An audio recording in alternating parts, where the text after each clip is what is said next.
Oke, Assalamualaikum warahmatullahi wabarakatuh. Perkenalkan saya Aulia Asal Rahmadana dengan stambuk 083202100085. Jadi pada kesempatan kali ini saya akan menjelaskan mengenai proses bisnis. Jadi apa sih proses bisnis itu dan mengenai 3 jenis dari proses bisnis.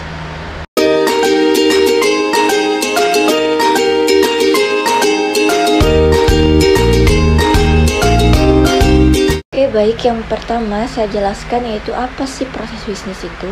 Jadi proses bisnis sendiri adalah serangkaian langkah yang saling terkait yang ditugaskan kepada setiap pemangku kepentingan untuk pekerjaan tertentu untuk memberikan produk atau layanan kepada pelanggan.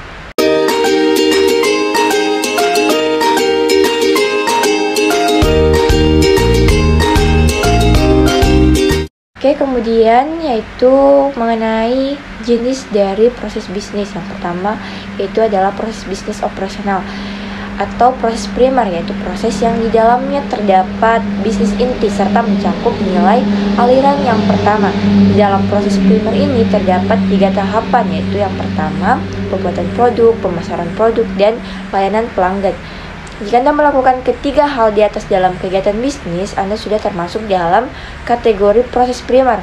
Sebagai contoh, Anda menjalankan bisnis rumah makan, maka kegiatan yang ada di dalamnya yaitu membeli bahan makanan dari supplier, menjual makanan kepada konsumen, serta mengirimkannya pada pembeli yang memesan secara online.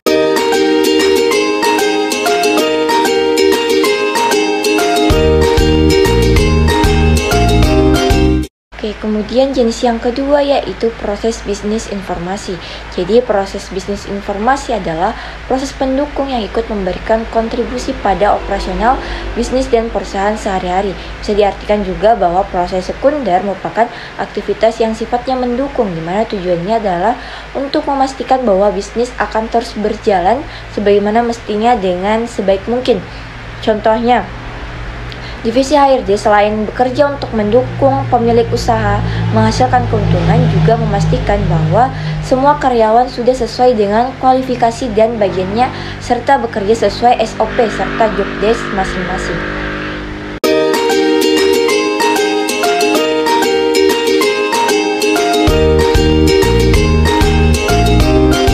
Oke, baik, yang terakhir adalah proses bisnis manajemen yang di dalamnya mencakup beberapa tahapan, yaitu perencanaan, pengawasan, dan pemantauan.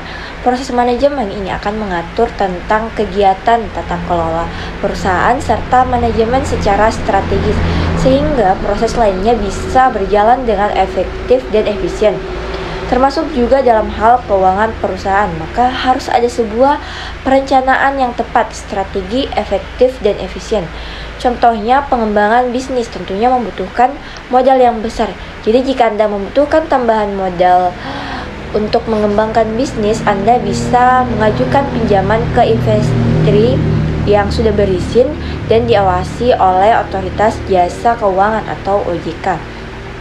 Investor menjadi jembatan yang mempertemukan antara Anda sebagai peminjam dan pemberi pinjaman.